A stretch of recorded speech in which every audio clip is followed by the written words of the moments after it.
Kamu sadar gak sih kalau hampir semua pelajar tuh pasti menggunakan AI? Bahkan aku belum pernah ngeliat mahasiswa yang gunain AI buat ngerjain tugasnya. Bener banget Sal, bahkan Ardi, kayaknya nggak cuma halo pelajar guys, deh. aku Semua AI. orang juga pakai AI. Kamu kepikiran gak sih Sal, gimana bentuk algoritma AI sampai bisa sepintar itu dan bisa menyerupai otak manusia? Pastinya. Gimana kalau kita nyoba bahas salah satu algoritma AI? Setuju Sal? Oke. Nah baik, untuk pembahasan algoritma AI kali ini yaitu kita bahas Adabus. Jadi yang pertama kita bahas terlebih dahulu konsep dasar dari algoritma AI Adabus ini terlebih dahulu. Nah, apa isi itu Adabus? Adabus ini yaitu merupakan singkatan dari Adaptive Boosting, yang mana merupakan salah satu teknik ensemble learning dalam pembelajaran mesin. Tujuannya adalah untuk menggabungkan beberapa model yang lemah atau weak learners untuk membentuk model yang kuat atau strong learner. Nah, untuk konsep dasarnya yang pertama yaitu pemberian bobot awal. Jadi setiap data itu akan diberikan bobot yang sama pada awalnya. Kemudian kita latih model yang pertama dengan model lemah, misalnya decision tree kecil. Decision tree kecil ini dilatih menggunakan data dengan bobot yang ada. Nah, untuk konsep dasar yang berikutnya yaitu evaluasi dan pembaruan bobot. Pada evaluasi ini, yaitu setelah model pertama dibuat, data yang salah diklasifikasi akan mendapatkan bobot yang lebih besar, agar model berikutnya lebih fokus untuk memperbaiki kesalahan. Sebaliknya, data yang berhasil diklasifikasikan dengan benar, bobotnya justru akan semakin berkurang. Kemudian konsep dasar berikutnya yaitu pelatihan model berikut. Pada model berikutnya ini dilatih lagi dengan memperhatikan bobot baru, sehingga cenderung memperbaiki kesalahan sebelumnya. Dan yang terakhir yaitu penggabungan model. Pada akhirnya semua model dari iterasi sebelumnya digabungkan dengan memberi bobot berdasarkan akurasi masing-masing. Model dengan performa yang lebih baik memiliki pengaruh lebih besar dalam prediksi akhir. Nah, kemudian di sini terdapat beberapa stem dari AI Adabus ini. Jadi Adabus ini terdapat beberapa stem dan setiap stemnya ini memiliki bobot yang berbeda. Dan di sini terdapat 5 stem, walaupun di dalam 5 stem ini terdapat 3 yes dan 2 no, namun di setiap stem tersebut terdapat bobot yang berbeda. Alhasil dari jumlah yes tersebut menghasilkan 1,50 dan untuk yang no justru lebih tinggi yaitu 1,60, sehingga prediksi finalnya itu didapatkan dari hasil yang lebih besar yaitu no. Oke, jadi untuk memahami Adabus ini, kita memberikan contoh data Adabus. Dari contoh data Adabus ini, kami menggunakan data jenis kelamin, tempat tinggal, usia, dan ketertarikan. Jadi kita dengan data ini kita akan menghasilkan seberapa tertarik atau tidak. Nah, selanjutnya dari data tersebut kita berikan bobot amatan. Bobot amatan ini kita beri 1/8. 8 ini kita ambil dari jumlah data yang ada dengan entropi data 1. Entropi data ini yaitu nilai ketidakpastian. Jadi semakin nilai itu tidak pasti maka nilainya 1. Kemudian kita hitung pada jenis kelamin. Dari jenis kelamin ini terdapat laki-laki dan perempuan. Dari laki-laki ini yang tertarik dia itu ada 3 dan yang tidak itu 2. Sedangkan yang perempuan itu yang tertarik dia itu 1, tidak itu 2. Kemudian pada tempat tinggal itu terdapat desa dan kota. Pada desa itu yang tertarik dia itu 1, tidak itu 1. Dan pada yang itu tinggal di kota itu yang tertarik dia itu 3 dan tidak itu 3. Kemudian untuk usia kita bagi untuk kita ambil tengah-tengahnya yaitu kurang dari 18 tahun dan lebih dari 18 tahun. Pada kurang dari 18 tahun itu yang tertarik dia itu 2 dan yang tertarik tidak itu 4. Dan yang lebih dari 18 tahun yang memiliki tertarik dia itu 2, yang tidak itu 0. Sehingga kita menghasilkan stem yang pertama. Dari stem yang pertama ini kita ambil kemudian kita masukkan dalam tabel prediksi. Jadi yang prediksi awal tadi itu kan yang lebih dari 18 tahun, yang kurang dari 18 tahun itu tidak, yang lebih dari 18 tahun itu iya. Jadi kita ambil prediksinya yang usia 18 tahun itu tidak, dan yang lebih dari 18 tahun itu kemudian kita hitung error rate-nya. Karena tadi dari perubahan prediksi tersebut terdapat kesalahan klasifikasi seperti ini, awal data itu iya dan pada prediksi itu tidak. Jadi error rate-nya itu 1/8 dari bobot awal tadi amatan ditambah bobot awal amatan yang pada data keempat ini. Data yang kedua ditambah data yang keempat menghasilkan error rate-nya 0,250. Kemudian kita hitung bobot suara dengan rumus log 1 min error rate per error rate menghasilkan 1,099. Nah, setelah kita dapat prediksi dan menghasilkan bobot baru, data bobot baru, kemudian bobot baru tersebut kita buat datanya. Pada data yang klasifikasinya salah, itu diubah dengan bobot baru yang sebelumnya dihitung dengan hasil 0,375, yang dengan data yang tadi benar itu tetap 1/8. Dari perubahan bobot baru ini, total bobotnya jadinya 1,5. Karena tidak 1, maka kita normalisasikan dengan menggunakan rumus bobot baru dikali dengan total bobot. Dari normalisasi tersebut menghasilkan data bobot baru yang sudah dinormalisasikan seperti data yang ini. Dan seperti yang dijelaskan tadi sebelumnya, bobot yang klasifikasinya salah, maka nilai bobotnya justru akan naik, dan klasifikasinya benar, maka bobotnya justru akan turun. Nah, kemudian kita untuk menghasilkan stem selanjutnya itu kita menggunakan data pada bobot baru yang sudah dinormalisasikan dengan P, dengan jumlah ya, dengan jumlah ketertarikan ya ini, itu menghasilkan 0,667, dan pada jumlah tidak itu 0,333, menghasilkan entropi dengan rumus berikut ini, menghasilkan entropi 0,918. Kemudian untuk menghasilkan stem yang kedua ini, kita menghitung seperti halnya menghasilkan stem yang pertama tadi. Jadi kita langsung saja, langsung pada usia, yaitu kurang dari 18 tahun, itu menghasilkan tertarik iya itu 0,6, dan pada tidak 0,4. Karena nilai 0,6 iya itu jauh lebih banyak, jadi hasilnya iya. Dan pada lebih dari usia 18 tahun, itu ketertarikan iya 1,0, dan justru tidak ada 0, maka juga iya. Jadi data prediksinya yaitu kita beri iya semuanya.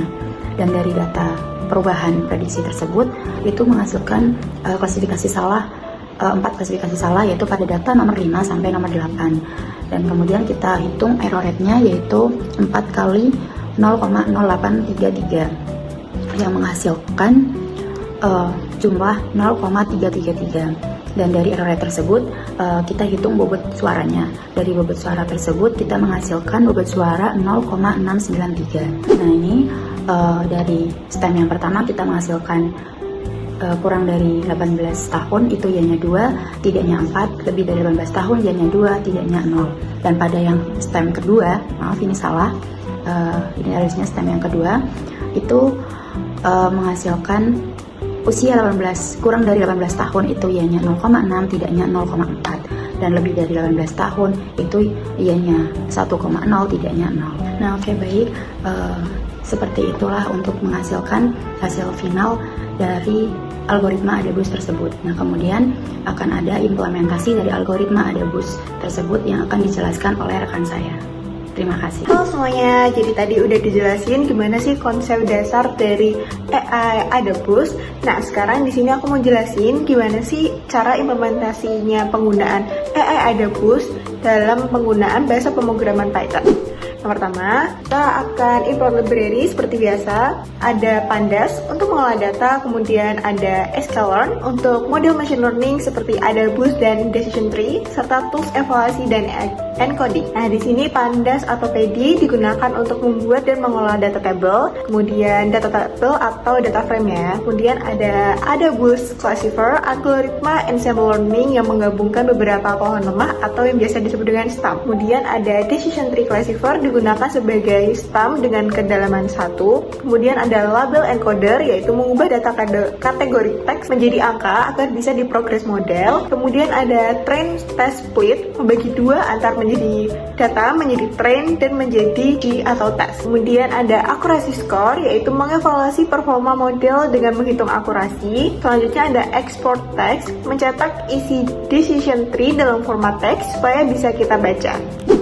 Oke, selanjutnya kita akan set dataset dummy-nya. Di sini kita membuat data dummy dalam bentuk data frame. Di sini setiap baris mewakili satu orang dengan informasi jenis kelamin, laki-laki dan perempuan, tempat tinggal, desa atau kota, dan usia. Kemudian ini apakah dia tertarik atau tidak. Jadi tujuan dari data frame ini yaitu untuk memprediksi apakah seseorang tertarik berdasarkan 3 fitur tadi. Oke, selanjutnya label encoding. Karena algoritma machine learning hanya bisa memahami angka, kita perlu mengubah data teks menjadi angka menggunakan fungsi fit transform. Nah, untuk fit ini itu mempelajari label unik, misalnya ada kota dan desa. Nah, transform ini itu fungsinya untuk mengubahnya menjadi sebuah angka. Contohnya, kota menjadi 1 dan desa menjadi 0. Kemudian pada data frame ini kita ubah dari jenis kelamin itu ada laki-laki dan perempuan. Laki-laki itu 1, perempuan itu 0. Kemudian pada tempat tinggal itu ada kota dan desa. Kota itu 1, desa itu 0. Kemudian untuk label, apakah dia tertarik dan tidak. Jika tertarik akan diubah menjadi angka 1, dan jika tidak akan diubah menjadi angka 0.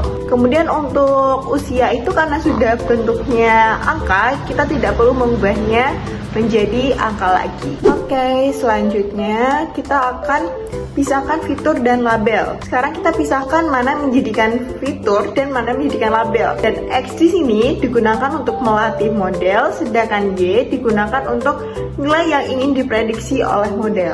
Selanjutnya, split data trend dan data test. Di sini diperlihatkan bahwa test size-nya 0,2. Ini menunjukkan bahwa 80% untuk melatih trend dan 20% untuk menguji tes. Kenapa penting kita memisahkan data train dan data test? Itu karena agar model tidak hafal dengan data yang dilatih, tapi juga bisa bekerja baik di data baru yang belum pernah dilihat. Oke, terus setelah kita set test size-nya, kita juga ngeset random state-nya. Random state ini membuat hasil pembagian konsisten tiap kali dijelaskan. Di sini kita set sebagai random step-nya 42. Sekarang kita buat model Adabusnya, yang isinya adalah kumpulan decision tree kecil yang disebut dengan stum. Kita menggunakan decision tree dengan max depth sama dengan 1 sebagai stum. Kemudian n estimator sama dengan 10, artinya kita membuat 10 stum, satu demi satu masing-masing memperbaiki kesalahan stum sebelumnya. Oke, Adabus ini bekerja dengan prinsip kalau pohon pertama gagal di titik tertentu, pohon kedua akan fokus memperbaiki titik tersebut.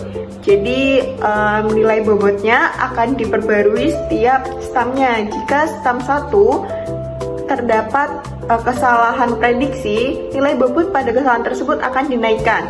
Sedangkan nilai bobot pada data-data yang prediksinya sudah benar akan diturunkan. Seperti itu. Selanjutnya yaitu prediksi dan evaluasi. Sekarang kita uji model menggunakan data test dan hitung akurasinya. Kita hitung berapa banyak prediksi model yang benar dibandingkan dengan label yang sebenarnya.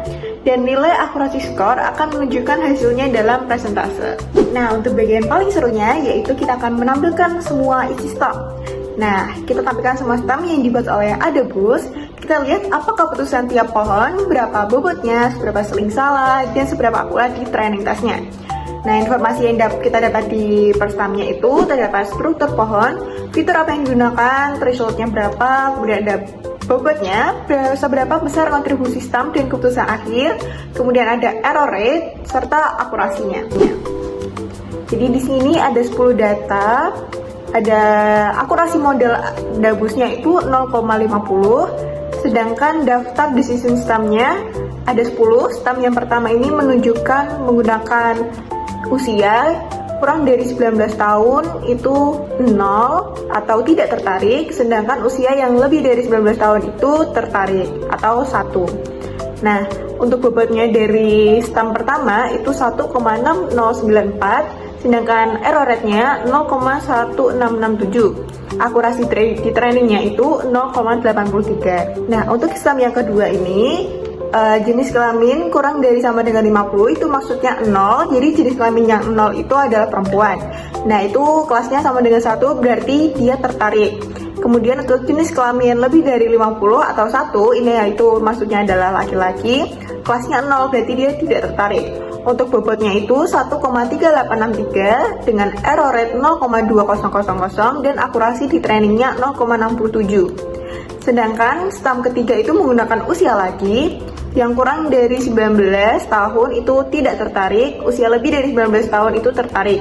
Dengan bobot 0,7885 dan error rate 0,3125. Kemudian akurasi di trainingnya 0,83. Kemudian di stam keempat ini menggunakan tempat tinggal.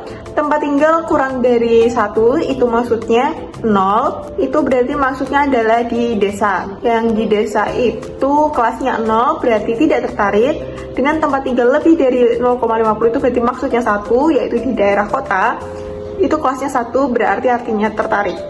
Bobotnya itu 0,9808 dan error rate-nya 0,2727 dengan akurasi di training 0,50. Ini stam kelima menggunakan usia, stam ke-6 menggunakan usia, stam ke-7 menggunakan tempat tinggal, stam ke-8 menggunakan usia, stam ke-9 menggunakan usia lagi, dan stam ke-10 menggunakan usia. Jadi ini adalah hasil ke-10 stam yang sudah diperoleh menggunakan kode program Python menggunakan algoritma AI Adabus. Sekian penjelasan tentang algoritma AI Adabus. Mohon maaf apabila ada kesalahan kata ataupun pengucapan. Semoga ilmu ini bermanfaat dan sampai jumpa lagi.